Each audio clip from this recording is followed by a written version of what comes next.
Now, our next speaker is one of the best researchers and writers for the movement against Zionist domination in the world. His books Barren Metal, A History of Capitalism, as the conflict between usury and labour, the Jewish revolutionary spirit and its impact on world history, Libido Dominandi, Sexual Liberation as Political Control, Degenerate Moderns, as mentioned, Modernity as Rationalised Sexual Behaviour, The Jews and Moral Subversion, Dionysus Rising, The Birth of Cultural Revolution out of the Spirit of Music. These books, among others, have led to a deeper thinking about the causes of our civilization's present malaise. He is the editor of the excellent monthly journal Culture Wars, and he's a frequent commentator on Red Ice Radio, Press TV, and Russia Today. He is Professor E. Michael Jones.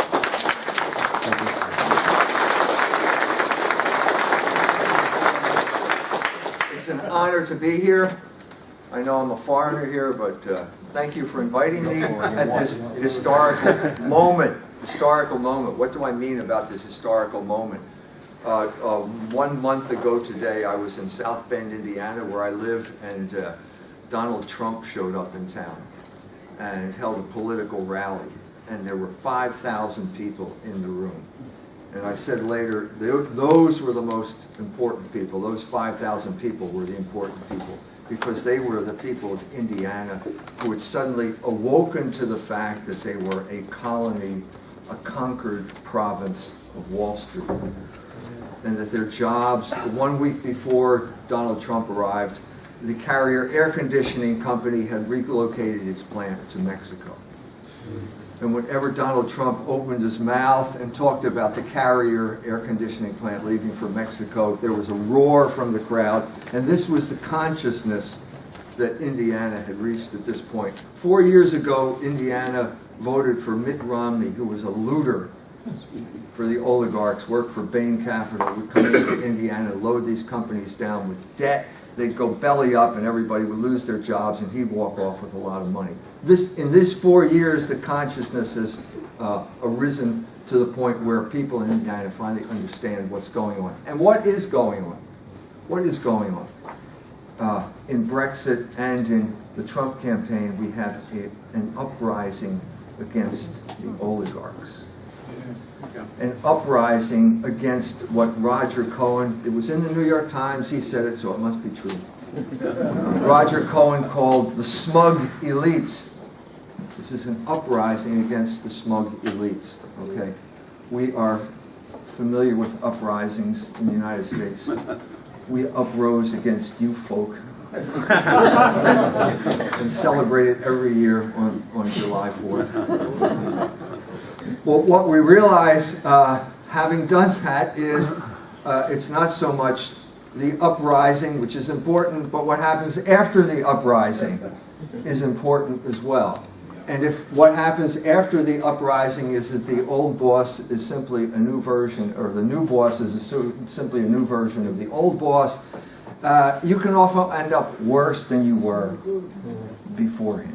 And if there's ever a sad story in history, it's the sad story of revolutions leading to a worse situation. And I'd like to talk about that today. But first I'd like to talk about myself. As my children say, this is all about me.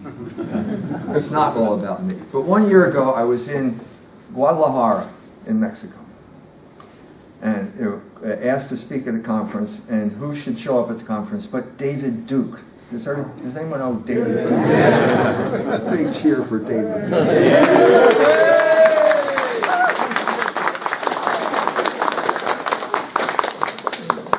So David said to me, I didn't know you were coming. And I said, I didn't know you were coming either. And I said, if I'd known you were coming, I probably wouldn't have come. But here I am. And here we are. And David Duke I spent the week trying to convince David Duke to become Catholic. And David Duke spent the week trying to convince me that I was a white guy. And both of us failed. I said to David, I'm not white. I'm biracial. I'm Irish and German. I have as a result a genetic predisposition to multiple personality disorder. And I've had it all my life. And I'm always, I'm always being the victim of mistaken identity for some reason or other. I don't know why. I was at a conference in Washington a couple of years ago. And someone there you probably also might have known, Mr. Tyndall. Remember Mr. John Tyndall?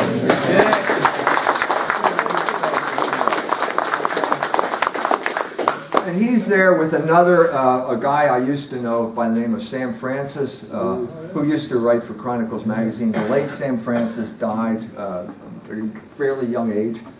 And Mr. Tyndall got up and gave us a talk. And the talk was about how we are supposed to be proud because we're white people. And so, okay, well, what are we supposed to be proud of? And then he came up with an explanation. Think of Elizabethan England. And I thought, Elizabethan England?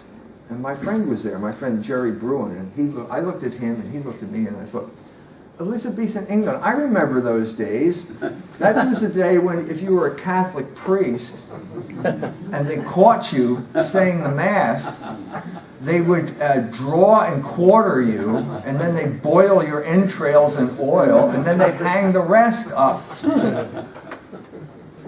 And the birds would eat you. And needless to say, I thought, well, wait a minute, why should I be so enthusiastic about Elizabethan England? And Jerry Bruin had the same thing. So anyway, the talk is over, and he, being the type of person he is, he raised his hand and he asked a question, and he said, are the Irish white? And Mr. Tyndall got a disgusted look on his face. And he said, of course the Irish are white. My mother's Irish. Okay. All right. At this point, Sam Francis turned to him. And Sam Francis said, are Jews white? And Mr. Tyndall said, I don't know. Let me get back to you on that. That's what I'd like to talk about today. Now, I got in a lot of trouble talking about this before. There was Sam Francis up and died, as I said, and then there was a memorial for him, and for some reason, crazy reason, I was asked to speak at this memorial. I mean, I don't know why they did it, but they did it. And so I got up there and I gave this exact introduction because this was what I knew about Sam Francis, and everybody in the room got the look of horror on their face, a look of horror. And Taki was in the room. Remember Taki? Yeah. Oh, yeah. Taki, he was from here. He used to live here until he got busted for cocaine possession. Yeah.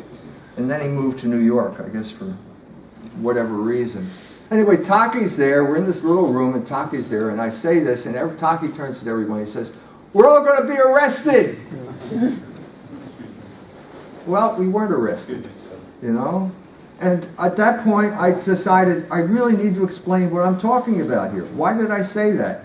And it was at this point I started talking about a book that I wrote. And the book that I was involved in at this time was The Jewish Revolutionary Spirit. Now, why did I get involved? Why did I get involved with this book? I mean, I'm a glutton for punishment. I know that. That's why I do this magazine. I got a guy call me up once, and he said, I finally figured you out. He said, you're a one-legged man in an ass-kicking contest. I said, I think you're right. I think that's exactly right. And if there were ever a manifestation of that, it was taking on this topic and writing the book, The Jewish Revolutionary Spirit. But I felt that I had to do it because of what happened in America. What happened in America at this time? Our country got taken over by a group of people that were known as neoconservatives. But everybody knew that they were Jews. Everybody knew that. You weren't allowed to say it, but everybody knew it. And suddenly, the country is being dragged into a war that nobody wanted. Because this minority of people decided that they needed this war to help support Israel. And so we got dragged into the war with Iraq. I was against it. A lot of people were against it. We got dragged into it anyway. Okay? And I thought, I got to do something about this. What is going on here? We need to identify the problem. Well, what is the problem? Well, I thought it was left and right. I thought if you were a conservative, then you opposed the left, they were communist. You know, a lot of the Jews were communists. Communists were Jews. But now the left and right didn't seem to apply. As a matter of fact, one of the fathers of neoconservatism, it turns out, was Irving Kristol, and he used to be a Trotskyite back in the 1930s when he went to the City College of New York. Well, they're left. I mean, they're really left, and now he's really right, and we're still in the same mess. So what's the common denominator? And I realized, well, wait a minute. What do they have in common? It's Jews. The Jews were Bolsheviks, and now they're neoconservatives. They're always arguing for some type of war. They're always getting other people to fight for them. And so maybe that's the common denominator that we have to talk about. And so I decided, where did it begin? And I realized it began at the foot of the cross. At the foot of the cross. Because these people were known as Israelites then, and they were God's chosen people. But God gave you free will. Even if you're chosen people, you still have free will. And even when the Messiah comes, and this is Jesus Christ, the Messiah, he arrives on this earth, and you have to choose to accept him. It's not automatic. And you have to choose to accept him on his terms, not your terms. So what do the Jews do when they go to Jesus Christ? They say, we are the sperm of Abraham. We have really special DNA. You really need to take us seriously. This is the beginning of racism. Jesus Christ rejects racism. I don't care, he says so, I don't care what your DNA is. God doesn't care about your DNA. God created you. He can if you don't want to do it, he can take rocks off the ground and raise them up in your place. We don't need you. You need me. And some of the Jews accepted him, and some of the Jews rejected him. And the Jews that accepted him are known as Christians. And we are the new Israel.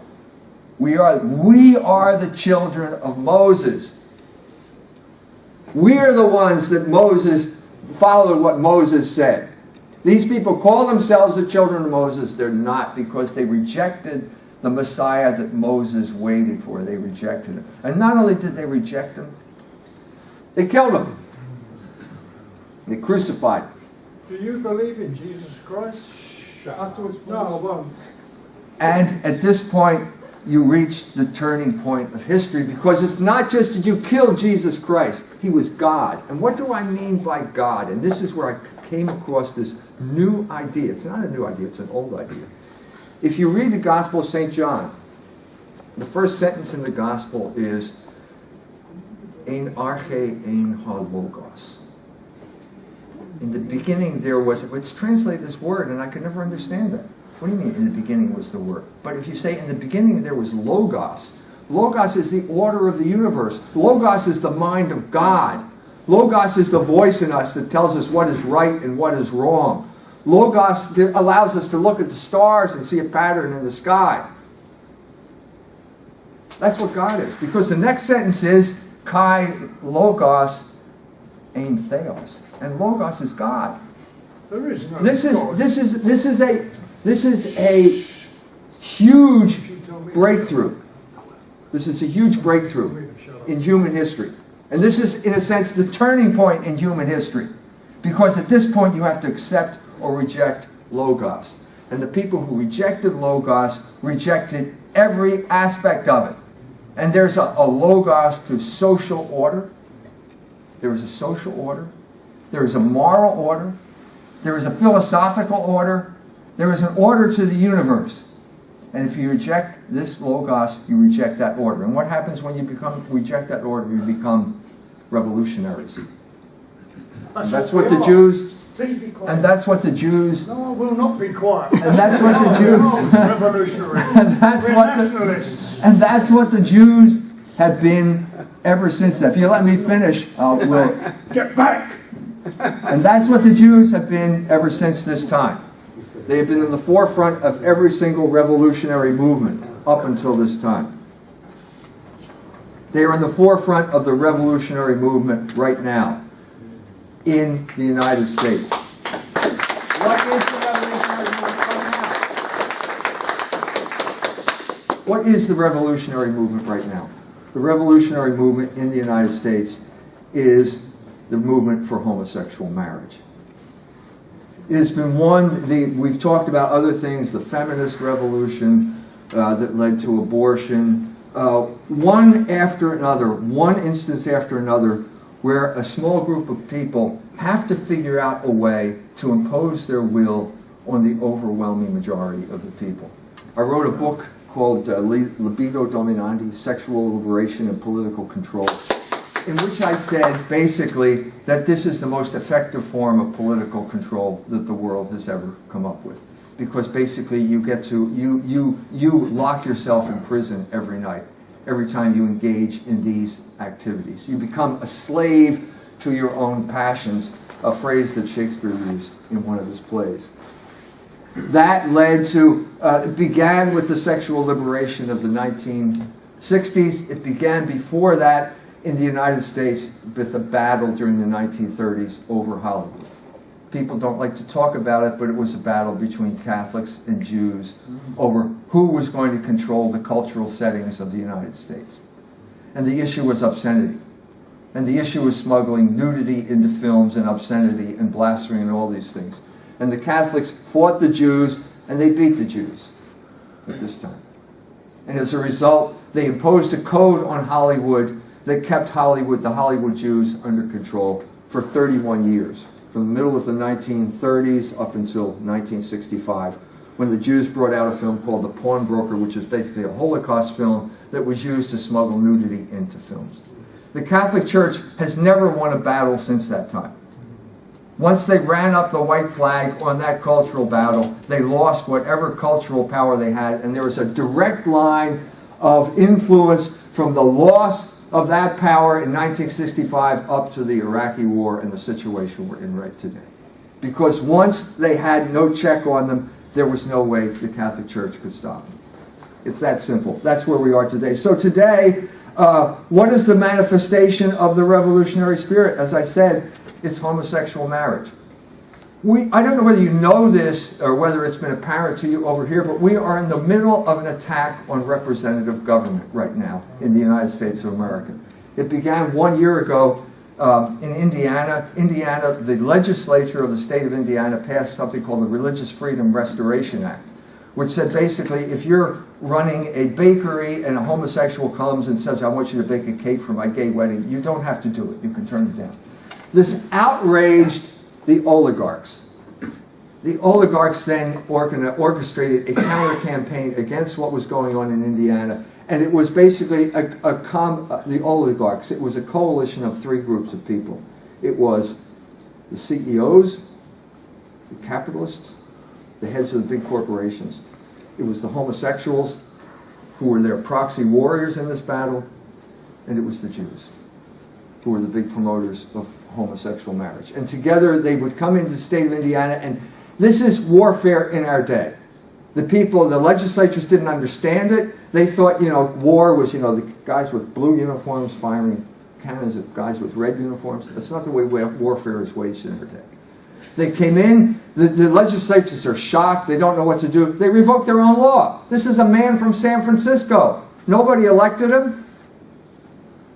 He's not even from the state of Indiana, and yet he can come in and say, okay, you have to change this law because we are the real rulers of Indiana and you are not. He didn't say that, but that was clearly the message. 1 year later, the same thing happens in North Carolina, except the issue now is, where can you go to the bathroom? Oh, God, yes, that one. I am not making this up. I am not making this up. You may have heard about this. Yes. It's the same person.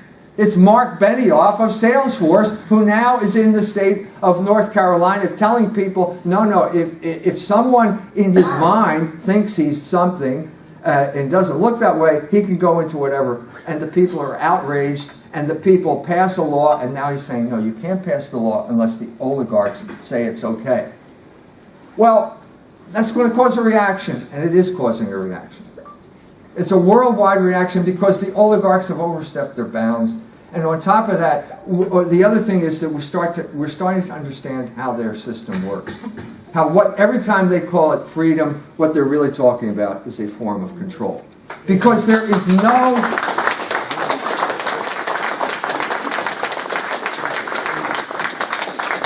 Because there is no freedom from logos. You can't be relieved of your rationality unless you want to be a slave to or become a vegetable. Because that is what makes you free. The fact that you can choose the good, you can see the good, you can see the truth, and you can choose it, and that's what makes you free. And anybody who comes along and says, no, you don't have to follow that law, you can follow your passions, is really trying to enslave you. That has happened over and over and over.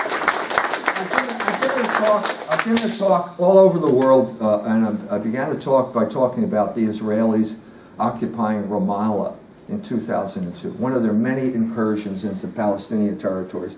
This time, what do? They occupy the TV stations. What do they do after they occupy the TV stations? They broadcast pornography over the TV stations. Now, why did they broadcast pornography over the TV stations?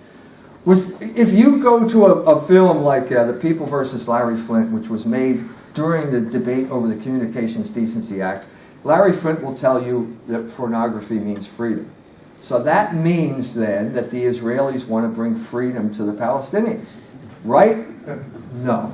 No. No. What it means is that nobody really understands pornography because pornography is a weapon. It's a weapon of psychological warfare. It deranges the mind, and the whole point of this was to derange the mind of these young Palestinians so that they couldn't resist the Israeli occupation. Well, that's a metaphor of what happened to the United States of America and to every country in Europe.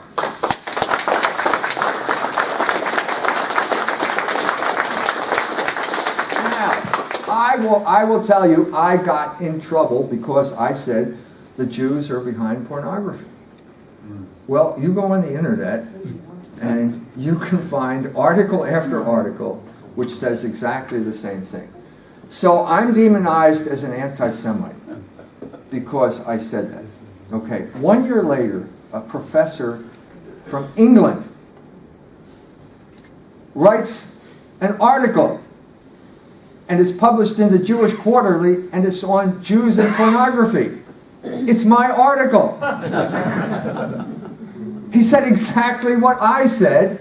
The only difference is I said it's bad, and he ended it by saying, so what do we have to be ashamed of? Now, we have reached a situation where we have an intolerable situation. An intolerable situation. The same thing happened with gay marriage. Okay? If I say that gay marriage, that the Jews are behind gay marriage, I am condemned as an anti-Semite. If you go to Tikkun magazine, which is a Jewish magazine, you can read an article by a lady by the name of Amy Dean, who is Jewish. And this is what she has to say. This is a direct quote. In a few short years, same-sex marriage went from being an untouchable political hot potato to a broadly accepted civil right in 18 states and the District of Columbia. Jews and their social justice organizations helped make that happen. In fact, this magazine was a prophetic voice of marriage equality, supporting same-sex unions in the early 1990s and helping to lay the groundwork for the current wave of victories. This is intolerable. You just said the same thing I said. Why am I a bad person because I'm saying the same thing?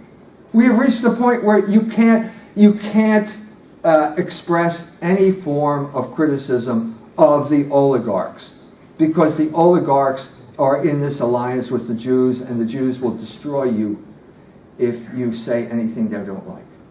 So that means we have to define what anti-Semitism is, because they are never going to define it for us.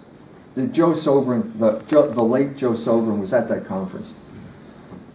Someone actually came up to me. This is after Joe Sobran had been purged from National Review for being an anti-Semite. So he's there, and I'm there. I give the talk, and then we're just standing there. And somebody says, oh, two of you, Joe Sobran and Mike Jones, let's have a picture. So I'm standing there, I put my arm around Joe, and I said, Joe, this picture with me is going to ruin your career. And Joe looked at me and he said, mutually assured destruction.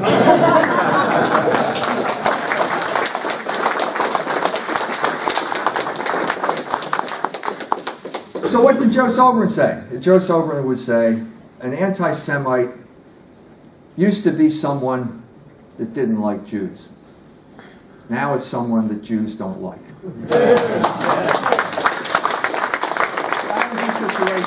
Let me refine it a little bit. I hate to follow. It's such a hard act to follow, but what is an anti-Semite? An anti-Semite is someone who criticizes Jews. That's it. That's the whole thing in a nutshell. You can say exactly the same thing that the Jew says, but if you're perceived as criticizing the Jews, you are a bad person and we're going to just destroy you. And they have tried, you know. By the grace of God, they haven't succeeded. But that doesn't change their intention in the matter. I was in Poland giving a speech. Libido Dominandi got translated into Polish, and I did a tour of Poland. And I'm going to my first speech. And the publisher's in the front seat, and the phone keeps ringing. And he's talking in Polish, and I don't understand Polish, but I know it's bad. I know it's bad. So he gets off the phone, and basically all the newspapers are saying, E. Michael Jones is in town, he's an anti-Semite. And there's going to be a huge demonstration tomorrow in Wrocław. We're in Warsaw now, we're going to Wrocław tomorrow. At the John Paul II Center. So I walk in, there, we're going to be speaking at the cathedral, the Catholic cathedral. Walk in, I'm feeling bad, I go into church and I say a prayer. Which I do frequently. And believe me, I wouldn't be here if I hadn't said a lot of prayers. I'll tell you right that way. I walk out of there, and who's to greet me but the Chancellor of the Archdiocese, and he says to me, don't worry.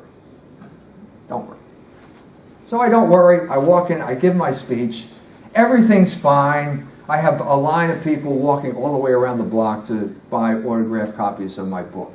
What happened there? What happened there was Catholic unity prevailed over Jewish subversion. For once in my life, I got the support.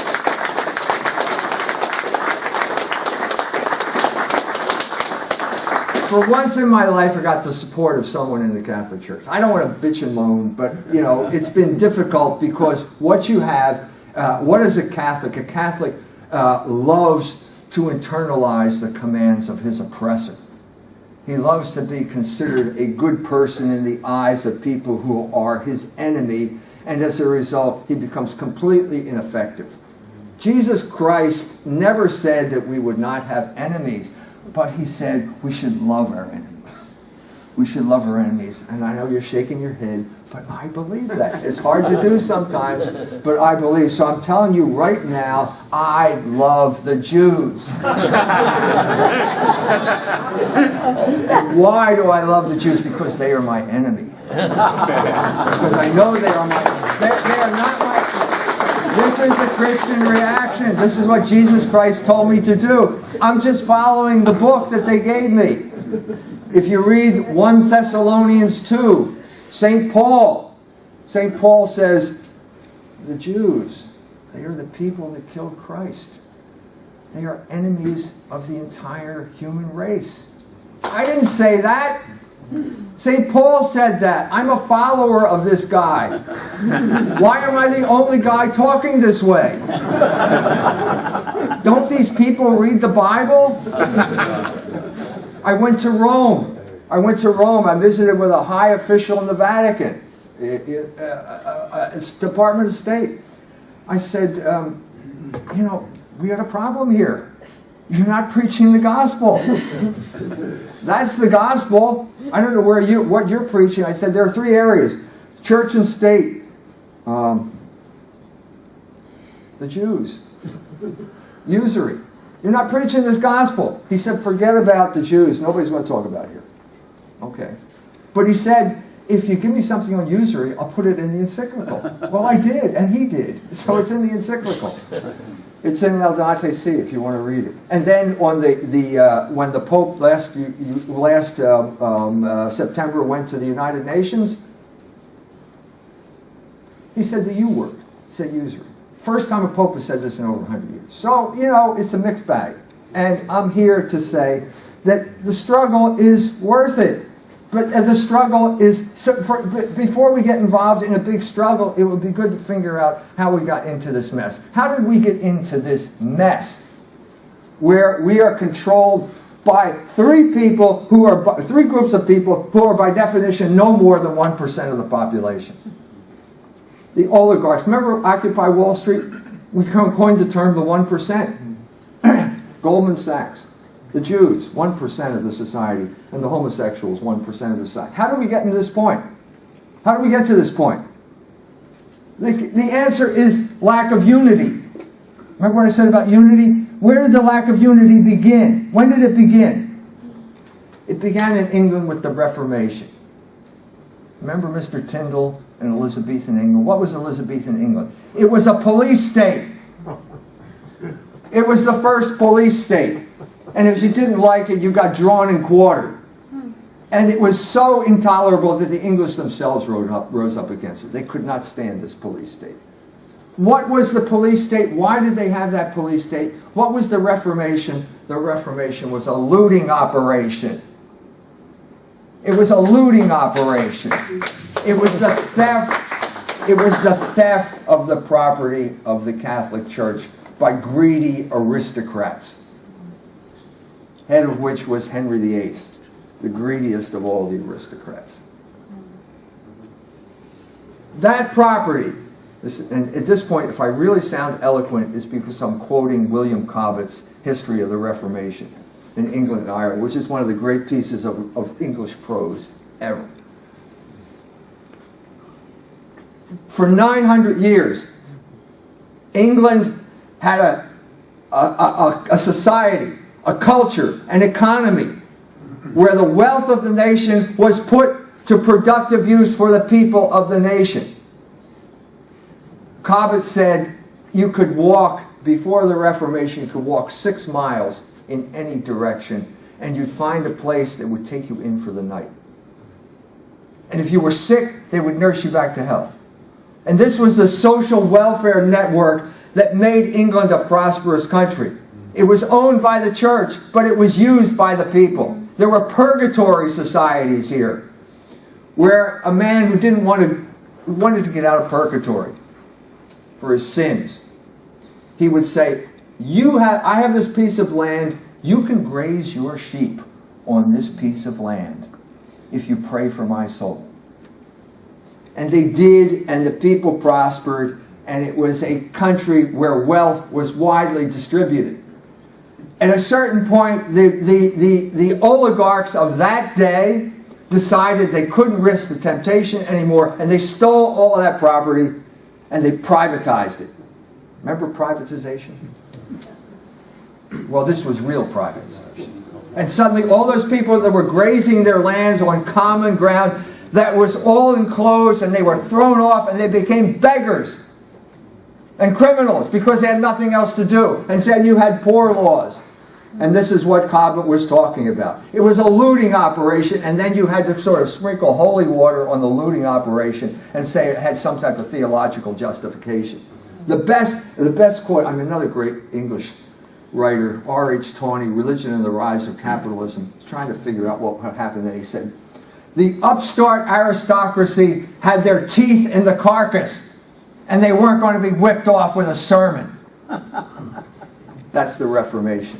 They had their teeth in the carcass. So hire somebody to write a homily about how it's a justifiable system. It was not. Religion, conscience, was always the pretext, but in one way or another, robbery, plunder was always the end. The people, once so united and so happy, became divided into innumerable sects. No man knowing hardly what to believe, and indeed no one knowing what it was lawful for him to say. For it soon became impossible for the common people to know what was heresy and was not heresy. When the Catholic Church was overthrown and plundered, England became a den of thieves, and thieves of the lowest and most despicable order. The initial plundering of church property became the vehicle for the next wave of exploitation, and that was usury. If you want on a first-person account, watch Shakespeare's play Timon of Athens. It's about England being taken over by the usurers. The looters lost their loot to the usurers, and then usury became the acceptable behavior. Again, William Cobbett. Thus arose loans, funds, banks, bankers, banknotes, national debt, things that England had never heard of or dreamed of. He's referring to the Glorious Revolution here, which was a reenactment of the whole thing. Preserving the Protestant religion as by law established, things without which she had long and glorious career of many centuries and had been the greatest and happiest country in the world. Things which she had never would have, could have, or heard of had it not been for what is audaciously called the Reformation. Seeing that to lend money at interest, this is to say for gain, that is to receive money for the use of money, seeing that to do this was contrary and still contrary to the principles of the Catholic Church and amongst Christian or professors of Christianity, such a thing was never heard of before that which is impudently called the Reformation. All declare that to take money for the use of money is sinful. Indeed, no such thing was ever attempted to be justified until the savage Henry VIII had cast off the supremacy of the Pope. Jews did it, but then Jews had no civil rights. They existed by mere sufferance. They could be shut up or banished or even sold at the king's pleasure. They were regarded as a sort of monster who professed to be the lineal descendants and to hold the opinions of those who had murdered the Son of God and the Savior of men. They were not permitted to practice their blasphemies openly. If they had synagogues, they were unseen by the people. The horrid wretches themselves were compelled to keep out of public view on Sundays and on saints' days. They were not allowed to pollute with their presence the streets or the roads of a Christian country on days set aside for public devotion. In degraded wretches like these, usury was tolerated just for the same cause that incest is tolerated among dogs. That's William Cobbett. That ain't me. I wish I had said that. The real purpose of the Glorious Revolution was usury.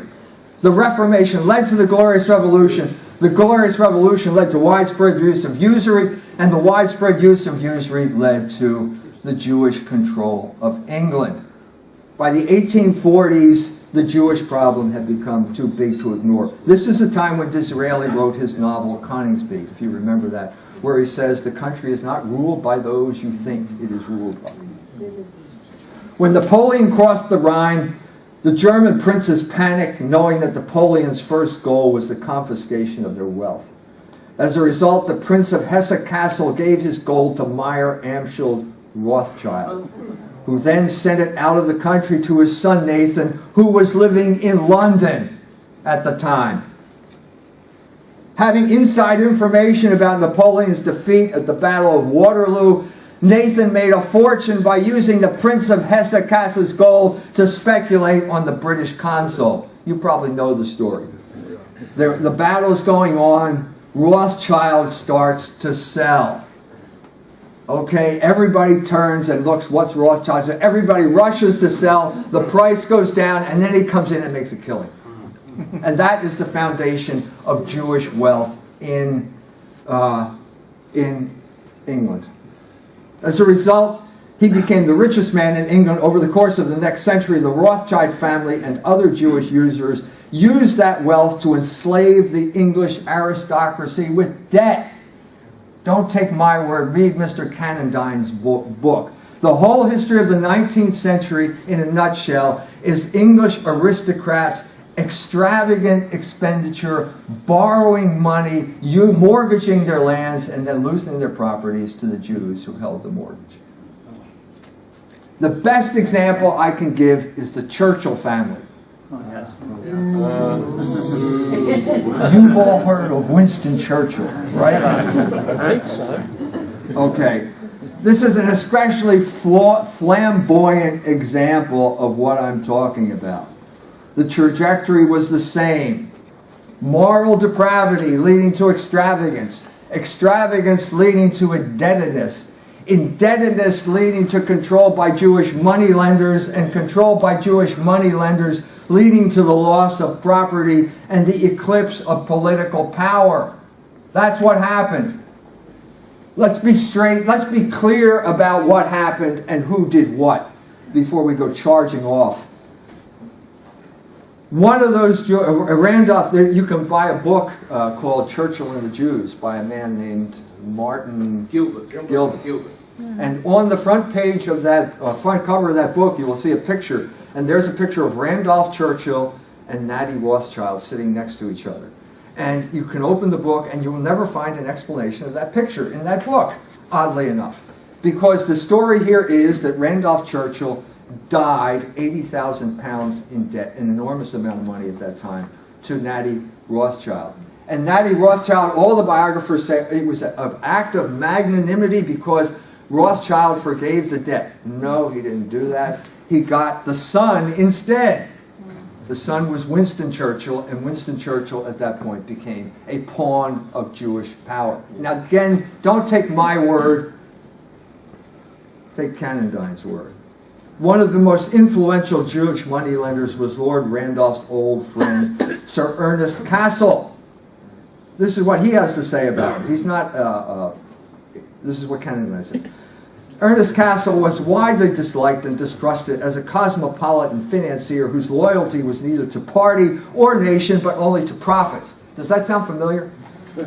As a German, a Jew, a millionaire, and a friend of King Edward II, he seemed a classic example of the unscrupulous and unpatriotic plutocrat who was disfiguring public life, an irresponsible wire puller who had poor politicians in his pocket, and one of them was Winston Churchill because he paid off his debts.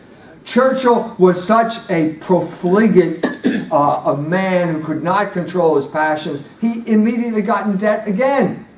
The guy could not stay out of debt. Throughout the 1930s, this is Cannondine again, Churchill's finances were in a truly parlous condition. Chartwell, the place he bought, continued to absorb money like a sponge. In 1931, his overdraft stood at 9,500 pounds. 7 years later, after the crash on Wall Street, he owed 18,000 pounds. At this point, guess what happens? Another Jew steps forward. This time, it's Sir Harry Strakosch. Cannondine mentions him, and then he says, cast a dig at David Irving, saying, David Irving exposed in his book, but this doesn't mean that Churchill was controlled by the Jews. Well, yes, it does. That's exactly what it means. If there's ever a form of control, it is debt. If you can ever, this is the system we have now. This is the worldwide system that imposed by, I hate to admit it, but my country on the rest of the world. Of course, we got the idea from you. I don't feel all that bad about this. But what is the basic system of control in this world right now? It is sodomy and usury.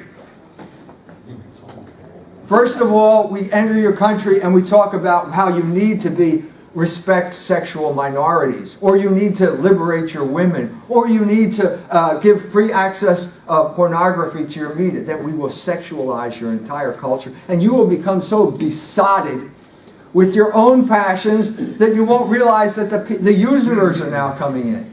And now the usurers will get your country in debt, and you will be a total slave. So I agree with everyone here who says that the point of this system is creating slaves. That's what it is here to do. And that's what this is.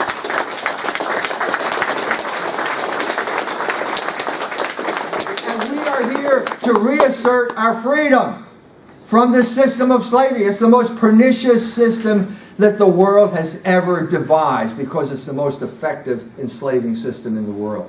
When I go to Iran, they refer to it as the Great Satan. And they're right. They're right. Because how does Satan control you? Does he put a gun to your head? No. He seduces you. And that's what the Great Satan does as well. So here we are. This leads us up to the end of the 19th century. And suddenly everybody realizes that the Jews are in control of Europe.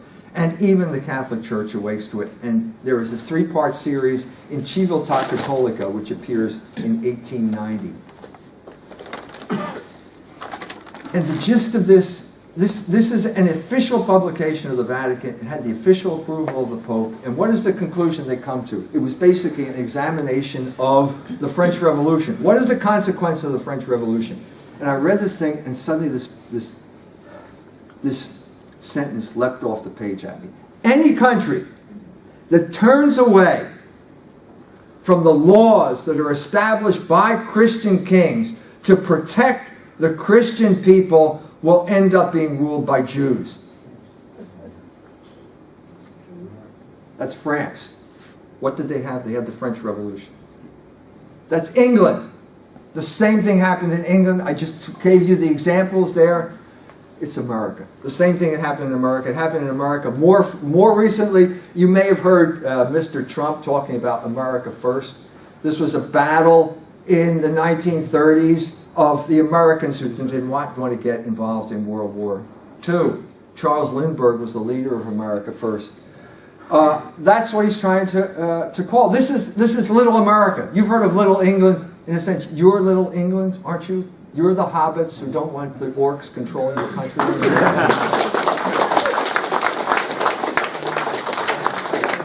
Well, this is Little America. And Little America doesn't want to send their kids off to die for Israel in Iraq.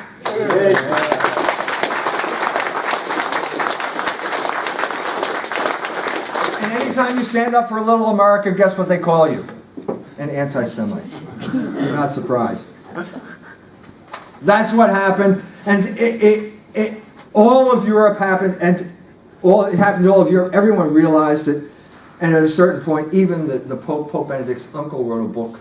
Georg Ratzinger wrote a book called Jüdisches Erwerbsleben, and he said, this rage is growing in Europe. He's writing this in 1890.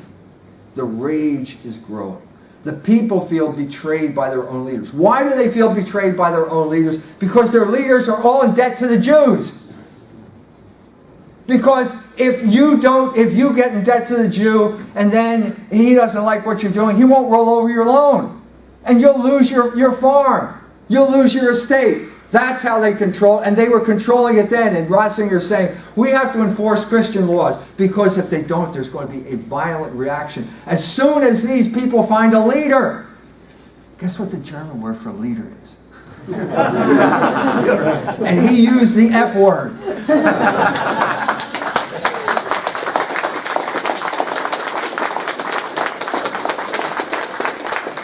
As soon as they find ein Führer, and they found der Führer.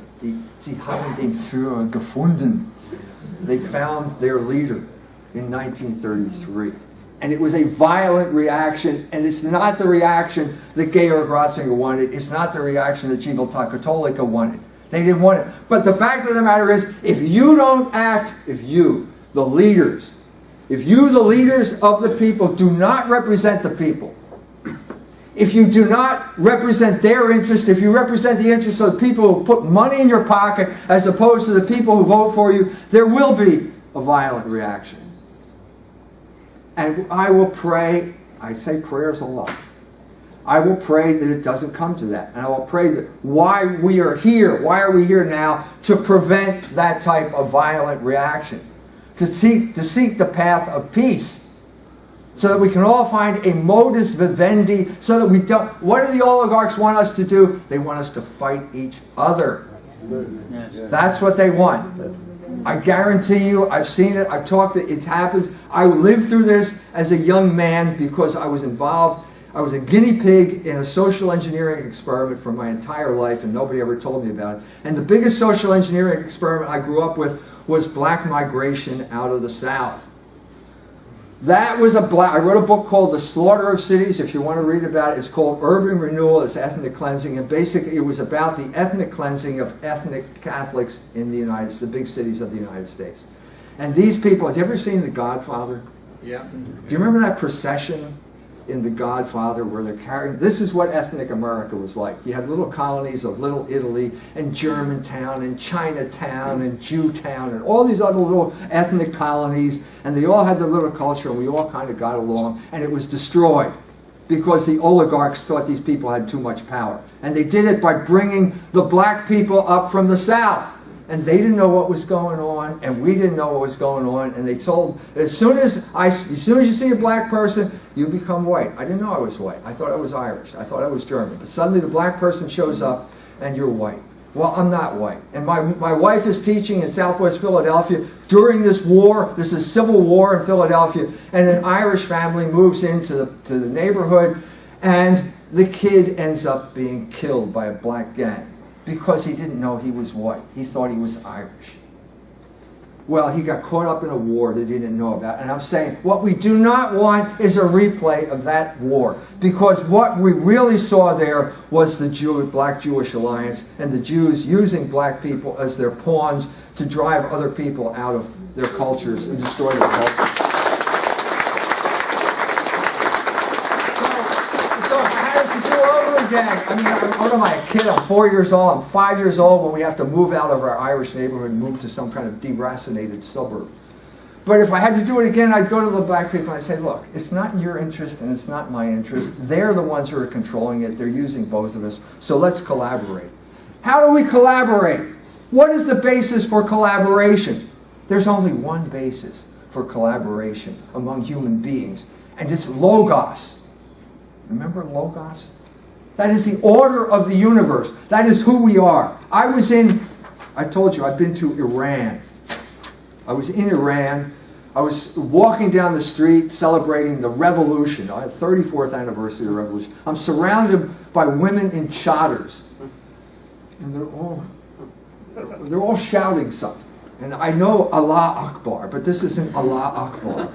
So I turned to my translator and I said, what are they saying? And he said, death to America. There are 3 million people in this march, and I'm the only guy wearing a tie and a tweed jacket.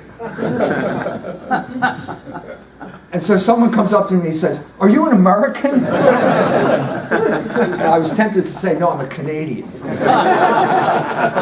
I said, yes, I'm an American. And he said, I'd like to come to America.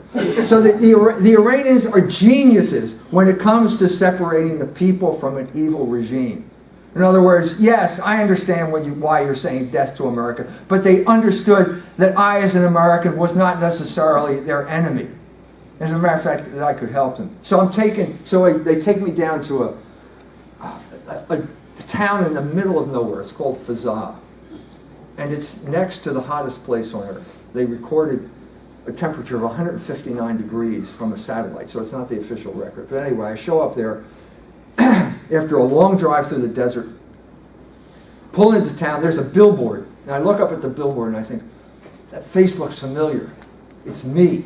I'm advertised, the talk is advertised on a billboard. I walk into the room and there are 500 people there who have been waiting 2 hours to hear me speak. Now, I am in a situation where I do not speak Farsi. I know this is a shock. It comes as a shock to me. My life, so I meet my translator. We get to the hotel, I meet my translator. Cute little girl. She looks like an airline stewardess. And we get into the car. First thing out of her mouth is, I hear you're an anti-Semite. I said, you're calling me an anti-Semite? I said, every building has death to Israel written on it. And you're calling me an anti-Semite here? This is ridiculous. Anyway, so I get in there, we get there, and I realize my life is in her hands. My life is in her hands. Because if she says something wrong, suppose she mistranslate what I said. There are 500 people. They were closer to me than you are right now. 500 very passionate people who feel that America is the great Satan and know that I'm an American. If they wanted to, they could have dragged me out and strung me up from a lamppost. But they didn't. And why didn't they do that? You know what the answer is? It's logos. Again, it's speech.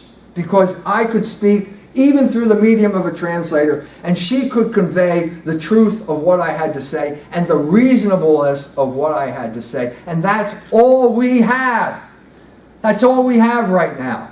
And the fact of the matter is that we can't be picky at this point. The only people, we can't exclude anyone who accepts logos, because you're talking about reasonable people. We cannot exclude reasonable people. Now, we can talk about the Jews because they are the people that rebelled against Logos, didn't they? They killed Logos. Okay? So we can talk about that, and we can talk openly to them and say, okay, I know you don't like to hear this, but I feel compelled to say this. And, you know, what happens? Sometimes you actually convert them. So I've actually converted Jews by talking to them in this way. That's what we're talking about. That's what we need. That's why we cannot blow this moment. Because we have to understand, who are we dealing with? Who is the opponent here? Is it like the black guy on the corner in southwest Philadelphia that was caught up in a movement that he didn't understand? Another form of migration as weapon? That was certainly what happened to us. It was the same thing that happened to them. No, that's not the issue here. What is the issue? The issue is the Jewish revolutionary spirit that promotes this migration to destroy the cultures of the people they don't like, which is pretty much everybody.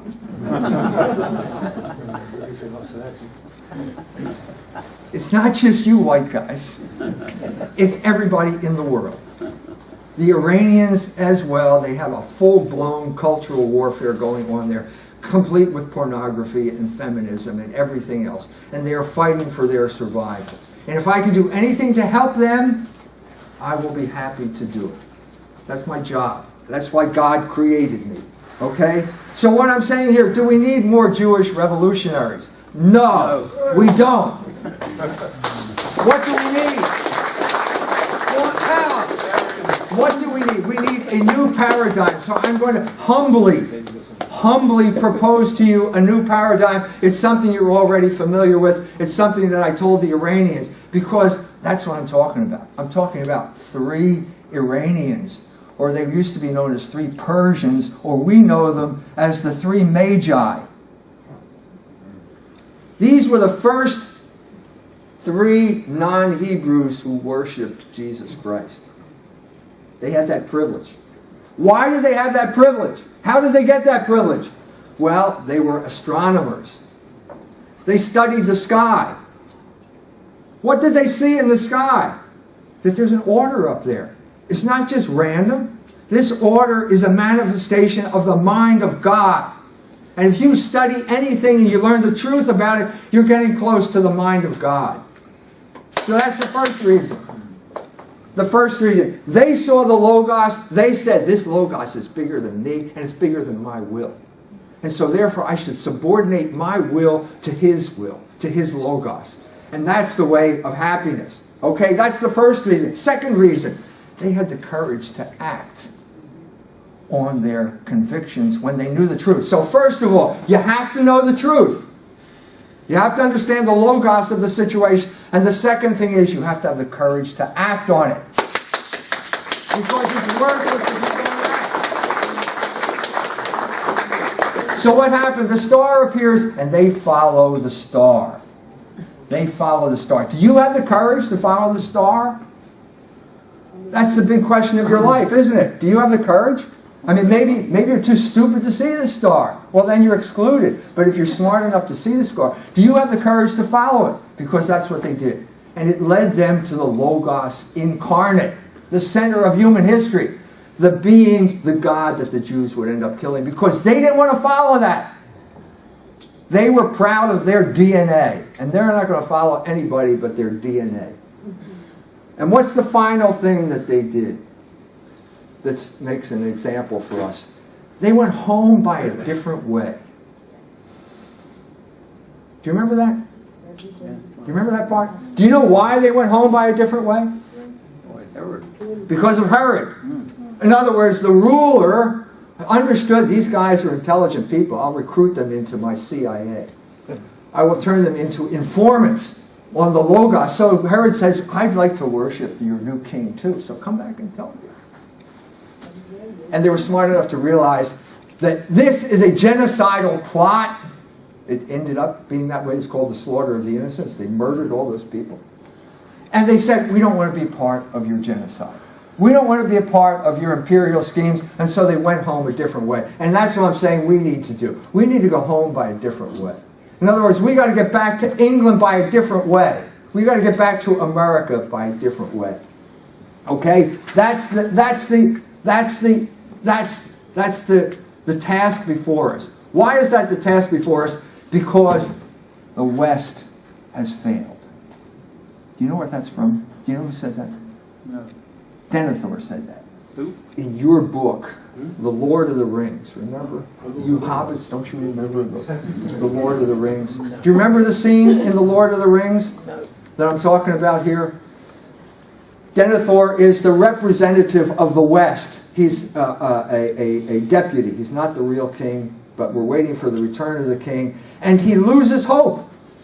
There's a battle going on. We're fighting at the gates of Minas Tirith. Okay? The orcs are coming over the walls, and you are saying you lost hope, and he ends up throwing himself on the funeral pyre. So when I was in Poland, I ended my speech and I said, the West has failed. Of course, they didn't like to hear that. Because they had just signed on with the West, remember? Communism. And I said, but if you remember that, that was not the end of the story, was it? And I said, no, it wasn't the end. The riders of Rohim showed up. And who were the riders of Rohim? They were obviously the Polish cavalry. Well, everybody cheered at that point. So unfortunately, you're hobbits and you're not the riders of Rohim. But anyway, the story is the same. Why did the West fail? Because we turned away from the laws of Christian kings. And when we turned away from those laws, we ended up being ruled by Jews. That's the situation we're in right now. There's only one alternative, and that is the Magi, which means we have to return to the Logos that inspired them. The Logos that made England a prosperous country for 900 years before the looters took it over. That's the situation we're in right now. Why are we followers? Why are we followers of Logos? What does that mean? Who is the enemy? The enemy is anyone who feels that will is superior to Logos. That will is superior to Logos. That means the Takfiri, ISIS, the liver eaters, the head chopper offers in Syria right now. But it also means the Nietzscheans among us, Michel Foucault. All these people who say that somehow you can assert your will and that will make it right. No, that's not the issue. We believe in subordinating our will to the Logos. We believe in following the star which symbolizes the Logos, which is God. With the Magi as our role model in mind, we ask for the courage to follow that star wherever it leads us. Thank you. Say orcs are coming and our rage is growing, so let's kick ass and let's thank a two-legged man who is winning the ass kicking contest, Michael Jones.